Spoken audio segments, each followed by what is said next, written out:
ഒരു പാതിരാത്രിയിൽ 1500 പ്രധാനമന്ത്രി നിരോധിച്ചപ്പോ ഇനി എന്ത് ചെയ്യണമെന്നറിയാതെ 10,000 തരാം 7,000 തിരിച്ചു മതി എന്ന് പറയേണ്ട അവസ്ഥയിൽ പണം നമുക്ക് വിലയില്ലാതാവുമ്പോ എന്റെ പൊന്നു സഹോദരങ്ങള് ഇതേവരം മനസ്സിന് സ്നേഹിച്ചത് അള്ളാഹുവിന്റെ ദീനിനു വേണ്ടി കൊടുക്കാ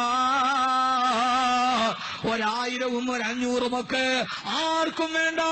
ഇത് സഹകരണ ബാങ്കിന് വേണ്ട, ബേക്കറിയിൽ വേണ്ട, പലചരക്ക് കടയിൽ വേണ്ട, മീൻകടയിൽ വേണ്ട, കോഴിക്കച്ചവടക്കാരന് വേണ്ട. നിന്റെ 1000-ന്റെ നോട്ട് ഞാൻ ഇങ്ങോട്ട് വരുന്നവിടെ ഒരു ബേക്കറിയിൽ കയറി, അവിടെ കയറിയിട്ട് കുറെ സാധനവും മിഠായിയൊക്കെ വാങ്ങിച്ചു.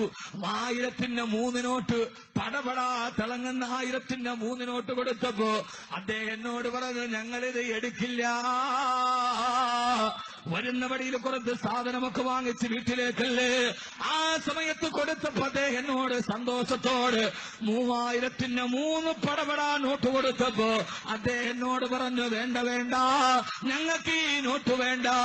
ലോകാവസാനത്തിന് അടയാളം പറയുമ്പോ പണം ഒരു മനുഷ്യന് വേണ്ടാത്ത കാലം വരുമെന്ന് സദഖ റസൂലുള്ളാഹ്.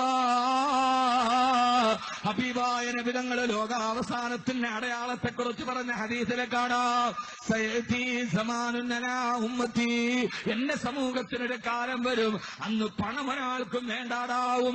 നോട്ട് കെട്ടുകളാണ് കൊടുങ്കാട്ടിലേക്ക് വലിച്ചെറിയപ്പെട്ടത്. നോട്ട് കെട്ടുകൾ കൂട്ടിയിട്ടിട്ടാണ് ഉത്തരേന്ത്യയിൽ തീപിടിക്കപ്പെട്ടത്. അരപ്പവൻ സ്വർണ്ണത്തിന് വേണ്ടി, 1.5 ഗ്രാം സ്വർണ്ണത്തിന് വേണ്ടി 1.5 വയസ്സുകാരെ കരുത്ത് ഞെരിച്ചു കൊന്നവന് 1.5 കോടി കത്തിച്ചു കളയാമെങ്കിൽ എന്റെ പൊന്നുമോനെ നിന്റെ 1000-ഉം 500-ഉം ഇന്നൊരാൾക്കും വേണ്ട. ഗൾഫിലേക്ക് ഭാര്യ വിളിച്ചിട്ട് ഭർത്താവിനോട് പറയുന്നു, പൈസ അയക്കണ്ട. ഇന്നേവരെ ഒരു ഗൾഫുകാരനാ വാക്കിന്നേവരെ കേൾക്കാൻ കൊതിച്ചെങ്കിലും അവൻ കേട്ടിട്ടില്ല. ഇവിടെ നിന്ന് തെരുതരാ ഗൾഫിലേക്ക് ഫോൺ കോൾ പോകുന്നു, പൈസ അയക്കല്ലേ, പൈസ വേണ്ട, പൈസ വേണ്ട, പൈസ പൈസ എന്ന് പറഞ്ഞ് കരഞ്ഞവരൊക്കെ എവിടെ പോയി? ഒരൊറ്റ നിമിഷം കൊണ്ട് ഇല്ലാതാക്കിയപ്പോ പച്ചക്കറി കച്ചവടക്കാരന് വേണ്ട, കോഴി കച്ചവടക്കാരന് വേണ്ട, പലചരക്ക് കച്ചവടക്കാരന് വേണ്ട, വണ്ടിക്കാരന് വേണ്ട, KSRTCക്ക് വേണ്ട, റെയിൽവേയിൽ വേണ്ട, ബാങ്കിന് വേണ്ട, നിന്റെ ഭാര്യക്ക് വേണ്ട, നിന്റെ മക്കൾക്ക് വേണ്ട. പക്ഷേ പടച്ചറപ്പ് നിരോധിച്ചില്ലല്ലോ. മന്നല്ലദീ യുക്രിമുല്ലാഹ ഖറളന ഹസനാ, മന്നല്ലദീ യുക്രിമുല്ലാഹ ഖറളന ഹസനാ. ഈ നോട്ട് പ്രാബല്യത്തിൽ വരുന്നതിന് മുമ്പ് പ്രധാനമന്ത്രി നോട്ട് നിരോധിച്ചതിന്റെ പുറകിലെ രാഷ്ട്രീയ കളിയുടെ ഉപജാപകശാലയില് അപസർപ്പക കഥകളെ ഞാൻ പറയുന്നില്ല. പക്ഷെ ഇപ്പൊ ഈ സരംഗം എന്തെന്നറിയോ? നമ്മുടെയൊക്കെ നാട്ടിൽ 1 ലക്ഷം കൊടുത്താൽ 75,000 തരാമെന്ന് പറഞ്ഞിട്ട് ആളുകളുണ്ട്. 25,000 നിനക്ക് കുറച്ചേ തരൂ. പക്ഷെ അള്ളാഹു ചോദിക്കുകയാ, മന്നല്ലദീ യുക്രിമുല്ലാഹ ഖറളൻ ഹസനാ, ആരാണ് പടച്ചറപ്പിന് കടം കൊടുക്കാനുള്ളത്? എനിക്ക് 1 ലക്ഷം തന്നാൽ വയുളായിഫഹു അളാഫൻ കസീറാ, 1 ലക്ഷം തന്നാൽ 10 ലക്ഷം തിരിച്ചു തരാം. ഈ ആകർഷകമായ വാഗ്ദാനം ഈ സാഹചര്യത്തിൽ തന്നത് അള്ളാഹുവിന്റെ ഖുർആൻ മാത്രമാ. 1 ലക്ഷം തന്നാൽ 75,000 അല്ല, 10,000 തന്നാൽ 7,500 അല്ല. മന്ദല്ലദീ യുക്രിമുല്ലാഹ ഖറളൻ ഹസനാ, ഇത് നിങ്ങൾ പടച്ചറപ്പിനെ കടം തന്നാൽ വയുളായിഫഹു ലഹു അളാഫൻ കസീറാ, 10 ഇരട്ടി നിങ്ങൾക്ക് ഞാൻ തിരിച്ചു തരാം. 10 ഇരട്ടി നിങ്ങൾക്ക് ഞാൻ തിരിച്ചു തരാം.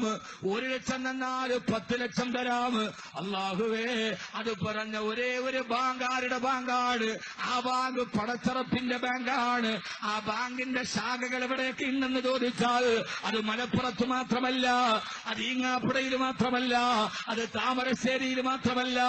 പടച്ചറപ്പിന്റെ ബാങ്കിന്റെ ഓഫീസ് എവിടെയൊക്കെ ഉണ്ടെന്നറിയോ? വലില്ലാഹി ഖസായിനുസ് സമാവാതി വൽ അർള്, ആകാശ ഭൂമികളിലും മുഴുവനുമുള്ള ബ്രാഞ്ചുകളുള്ള പടച്ചറപ്പിന്റെ നിക്ഷേപ സ്ഥലത്തേക്ക് നിക്ഷേപിച്ചാൽ നിങ്ങൾക്ക് ഞാൻ അതിന്റെ ഇരട്ടി തരാമെന്ന് വിശുദ്ധ ഖുർആൻ. അല്ലാഹു നമുക്ക് തൗഫീഖ് നൽകട്ടെ. ആദ്യം അവർ ഭക്ഷണത്തിൽ പിടിമുറുക്കി, അപ്പോൾ നമ്മൾ ആരും മിണ്ടിയില്ല. അത് കഴിഞ്ഞപ്പോൾ അവർ ആദർശത്തിൽ തൊട്ടു, അപ്പോഴും നമ്മൾ മൗനികളായി. അത് കഴിഞ്ഞപ്പോൾ അവർ പണത്തിൽ തൊട്ടു, അപ്പോൾ നമ്മളെല്ലാം വാചാലരായി. അല്ലേ? ആദ്യം അവർ ഭക്ഷണത്തിൽ തൊട്ടു, അപ്പോൾ നമ്മൾ മൗനികളായി. അത് കഴിഞ്ഞപ്പോൾ അടുത്തതവർ ആദർശത്തിൽ തൊട്ടു, ഏക സിവിൽ കോഡ്, അപ്പോൾ നമ്മൾ മൗനികളായി. അത് കഴിഞ്ഞപ്പോൾ അവർ നോട്ടിൽ തൊട്ടു, പണത്തിൽ തൊട്ടു, അപ്പോൾ നമ്മളെല്ലാം വാചാലരായി.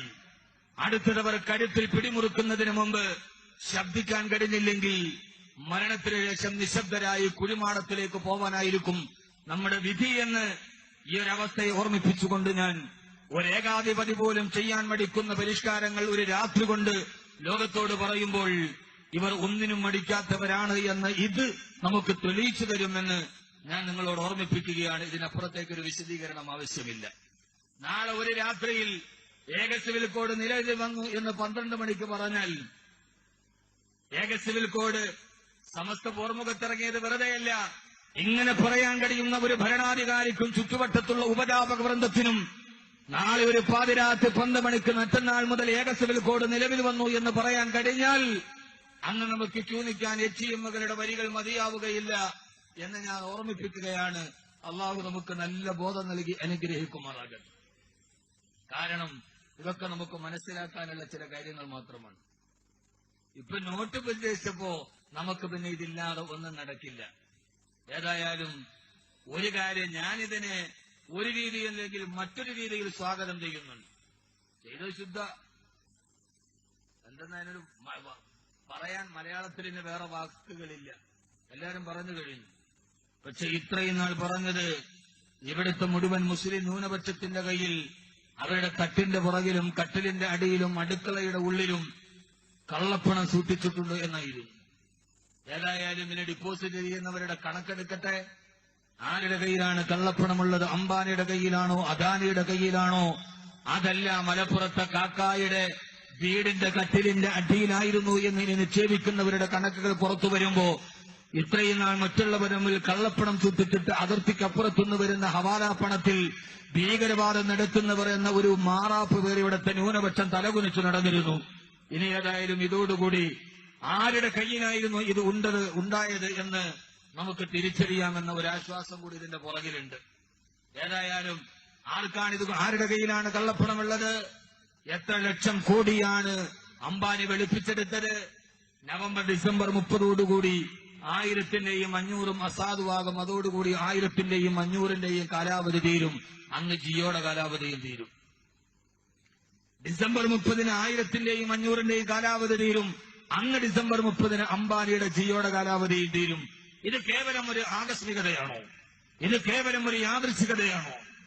ഇതിനേക്കാൾ മുമ്പ് 100-ന്റെയും 500-ന്റെയും നോട്ട് തന്റെ ക്യാബിനറ്റ് മന്ത്രിസഭാംഗങ്ങളെ മുഴുവനും 6 മണിക്കൂർ റൂമിന്റെ ഉള്ളിൽ പൂട്ടിയിട്ട് താനും പ്രധാനമന്ത്രിയും ധനമന്ത്രി അരുൺ ജെയ്റ്റ്ലിയും മാത്രമറിഞ്ഞ ലോകത്തിന്റെ സർജിക്കൽ സ്ട്രൈക്ക് എന്ന് പറഞ്ഞ് പാതിരാത്രി 12 മണിക്ക് പ്രഖ്യാപിച്ച പ്രഖ്യാപനം തന്റെ മന്ത്രിമാരെ പോലെ സഹമന്ത്രിമാരെ വിശ്വാസത്തിലെടുക്കാതെ 6 മണിക്കൂർ അവരെ സ്ഥിരീകരിച്ച റൂമിൽ പൂട്ടിയിട്ടിട്ട് പ്രധാനമന്ത്രിയും ധനമന്ത്രിയും മാത്രം അറിഞ്ഞു നടത്തിയ പ്രഖ്യാപനം എന്ന് പറഞ്ഞ പ്രഖ്യാപനം 6 മാസം മുമ്പ് എങ്ങനെയാണ് ഗുജറാത്തിലെ പത്രത്തിൽ വാർത്തയായത് എന്ന് ചോദിച്ചാൽ അതിന് മറുപടി പറയാൻ ഈ ഡെസ്കുകളിൽ ഇരുന്നിട്ട് കണക്കുകൾ വീഴ്ത്തുന്ന സാമ്പത്തിക സംഖ്യ വിദഗ്ധന്മാർക്ക് കഴിയുന്നില്ല എന്നത് ഇതിന്റെയൊക്കെ പുറകിലെ പിന്നാമ്പുറങ്ങളുടെ കഥയാണ്. ഇവിടെ വലയുന്നത് ATM-ന്റെ മുമ്പിൽ കോടിപതികളില്ല, ATM-ന്റെ മുമ്പിൽ ലക്ഷാധിപതികളില്ല. രാവിലെ വൈകിട്ട് വരുന്ന തന്റെ അച്ഛന്റെ കയ്യിലിരിക്കുന്ന പച്ചരിയുടെ വിശപ്പ് നോക്കിയിട്ട് വിശന്നൊട്ടിയ വയറുമായി നിൽക്കുന്ന മക്കൾ, ഒരു നേരത്തെ ഭക്ഷണത്തിന് വേണ്ടി അച്ഛൻ ബാങ്കിന് മുമ്പിൽ ക്യൂ നിന്ന് തളർന്നു വീണു എന്ന് പറയാൻ മാത്രത്തിൽ മറന്നു പോകുമ്പോ അവിടെ ക്യൂ നിൽക്കുന്നവരിൽ അംബാനിയും അദാനിയും ഇല്ല എന്നത് ഇവിടുത്തെ സാധാരണക്കാരൻ ഇനിയെങ്കിലും മനസ്സിലാക്കിയില്ലെങ്കിൽ ഞാൻ നേരത്തെ പറഞ്ഞതുപോലെ രാവണന്മാർ നമ്മുടെ മേൽ ആധിപത്യം നടത്തും എന്ന കാര്യം ഞാൻ ഓർമ്മിപ്പിക്കുകയാണ്. അള്ളാഹു നമുക്ക് ചിന്തിക്കാനുള്ള തൗഫീക്ക് നൽകട്ടെ. എന്റെ സമയം ഇന്നും കുറവാണ്, അതുകൊണ്ട് ഞാൻ അതിലേക്കൊന്നും പോകുന്നില്ല. അല്ലെങ്കിൽ തന്നെ ഞാൻ എന്ത് പറയുന്നു നോക്കിയടക്കാൻ ആളുകൾ എല്ലാവരും എന്റെ പുറകെയാണ്. ഞാൻ എന്ത് പറയുന്നു എന്നാണ് ആരെങ്കിലും ഉണ്ട് റെക്കോർഡിൽ അയച്ചുകൊടു. അള്ളാഹു നമുക്ക് ചിന്തിക്കാനുള്ള ബോധം നൽകി അനുഗ്രഹിക്കട്ടെ. നേരിട്ട് കാണുമ്പോൾ കയ്യിൽ തൊട്ടുള്ള സൗഹൃദമാകാം, പക്ഷേ നേരിട്ട് കാണുമ്പോൾ കാലിൽ കമഴ്ന്നു കിടക്കുന്ന വിധേയത്വം നമുക്ക് അന്യമാണ്. ആ വിധേയത്വം പാടില്ല. മുമ്പിൽ കാണുമ്പോൾ കയ്യിൽ തട്ടിയുള്ള സൗഹൃദമാവാം, അതാണ് ഇസ്ലാമിന്റെ കാഴ്ചപ്പാട്. പക്ഷേ മുമ്പിൽ കാണുന്നവന്റെ കാലിൽ കമഴ്ന്നു വിടുന്ന വിനീത വിധേയന്റെ വിഡ്ഢിവേഷം കെട്ടുന്ന വിധേയത്വം അത് ആപൽക്കരമാണ്. ആ വിധേയത്വം നമുക്ക് അന്യവുമാണ്, പ്രത്യേകിച്ച് ആദർശത്തിന്റെ കാര്യത്തിൽ. അതുകൊണ്ടാണ് ഏക സിവിൽ കോഡിനെ നാം എതിർക്കുന്നത്. അള്ളാഹു നമ്മളെ സ്വീകരിക്കുമാറാകട്ടെ. മഹലിന്റെ അടിസ്ഥാനത്തിൽ ധാരാളം മുസ്ലിം ചെറുപ്പക്കാർ സാധു സംരക്ഷണ സമിതിയുടെ പ്രസംഗത്തിൽ വിളിക്കാറുണ്ട്. ഈ അടുത്ത സമയത്ത് കരുനാഗപ്പള്ളി ഞാനൊരു പ്രസംഗത്തിൽ പങ്കെടുത്തു. 4 മുസ്ലിം പെൺകുട്ടികളെ വിവാഹം ചെയ്തു. 5ാമതൊരു ഹിന്ദു പെൺകുട്ടിയാണ് ആ ചെറുപ്പക്കാർ വിവാഹം ചെയ്തു കൊടുത്തത്. 4 മുസ്ലിം പെൺകുട്ടികളുടെ നിക്കാഹ് നടക്കേണ്ടതുപോലെ നടന്നു. അതേ വേദിയിൽ ആ ഹിന്ദു പെൺകുട്ടിയുടെ വിവാഹം അവളുടെ മതാചാരപ്രകാരം അതേ വേദിയിൽ നടന്നു. ഇതാണ് ഞങ്ങളുടെ കയ്യിൽ തട്ടിയുള്ള സൗഹൃദം. പക്ഷേ ആ ഹൈന്ദവ പെൺകുട്ടി വിവാഹം കഴിച്ചതുപോലെ ഞങ്ങളുടെ 4 മുസ്ലിം പെൺകുട്ടികളും കൂടി വിവാഹം കഴിക്കാൻ അതേ ആചാരം മതി എന്ന് പറഞ്ഞാൽ കാലിൽ കമഴ്ന്നു കിടക്കുന്ന ആ വിധേയത്വത്തിന് നമ്മൾ തയ്യാറല്ല. പക്ഷേ ഞങ്ങളുടെ വിവാഹത്തിന്റെ സദസ്സിൽ ഞങ്ങൾ തന്നെ തൊപ്പിയും താടി വെച്ച ഹൈന്ദവ പെൺകുട്ടിയുടെ വിവാഹം നടത്തിക്കൊടുക്കും. അത് ഞങ്ങളുടെ സൗഹൃദമാണ്. നേരത്തെ അച്ഛൻ പറഞ്ഞ വാക്കവിയെ വീട്ടിലേക്ക് ഭക്ഷണത്തിന് ക്ഷണിച്ച അച്ഛൻ പറഞ്ഞ ആ സൗഹൃദം, ഞാൻ അദ്ദേഹത്തിന്റെ ആ വാക്കുകൾക്ക് വില കൽപ്പിക്കുന്നു. അദ്ദേഹത്തിന്റെ സ്നേഹത്തിന് ഞാൻ വില കൊടുക്കുന്നു. അത് ഒരു ആത്മാവിന്റെ സൗഹൃദമാണ്. മനുഷ്യ ലോകം മുഴുവനും നിന്റെ കൈവെള്ളയിൽ നേടി, ബട്ട് ലോസസ് ഹിസ് സോൾ, നിന്റെ ആത്മാവ് നിനക്ക് നഷ്ടപ്പെട്ടു പോയാൽ. മത്തായി സുവിശേഷം, the gospel Accord of Mathai സുവിശേഷം 24-ാം വാക്യം. മനുഷ്യ ലോകം മുഴുവനും നിന്റെ കൈവെള്ളയിൽ കിട്ടിയിട്ടും നിന്റെ ആത്മാവ് നഷ്ടപ്പെട്ടു പോയാൽ നിനക്ക് അതുകൊണ്ട് എന്ത് കാര്യം? But loses his soul. ആത്മാവ് നഷ്ടപ്പെട്ടു പോയൊരു മനുഷ്യന് ലോകത്ത് അവൻ ഏത് മതവിശ്വാസിയായിട്ട് എന്ത് കാര്യം എന്ന് മത്തായി സുവിശേഷം അറിയാവുന്നത് കൊണ്ടാണ് ഇങ്ങാപ്പുഴയിലെ അച്ഛൻ എന്നെ ഭക്ഷണം കഴിക്കാൻ വീട്ടിലേക്ക് ക്ഷണിച്ചത്. ആ ആത്മാവിന്റെ സൗന്ദര്യത്തിന് നന്ദി. അള്ളാഹു നമ്മുടെ സൗഹൃദങ്ങളെ നിലനിർത്തി തരട്ടെ. അള്ളാഹു നമ്മുടെ ആ സൗഹൃദങ്ങളെ നിലനിർത്തി തരട്ടെ. കൂടുതൽ ആമുക്കുന്നത് ഞാൻ രാമന്റെ കഥ പറഞ്ഞതുപോലെ, രാമനോട് ഒരിക്കൽ രാവണൻ ചോദിച്ചു, രാമ, എന്റെക്കാൾ വലിയ രാജ്യമാണ് നിന്റേത്, എന്നിട്ടും നിന്റെ മുമ്പിൽ ഞാൻ തോറ്റു. നിന്റെക്കാൾ വലിയ പട്ടാളമാണ് എന്റേത്, എന്നിട്ടും രാമ നിന്റെ മുമ്പിൽ ഞാൻ പരാജയപ്പെട്ടു. നിന്റേതിനേക്കാൾ വലിയ ആയുധമാണ് എന്റേത്, എന്നിട്ടും ആയുധബലം കൂടുതൽ എനിക്കായിട്ടും രാമ നിന്റെ മുമ്പിൽ രാവണനായ ഞാൻ പരിചയപ്പെട്ടല്ലോ.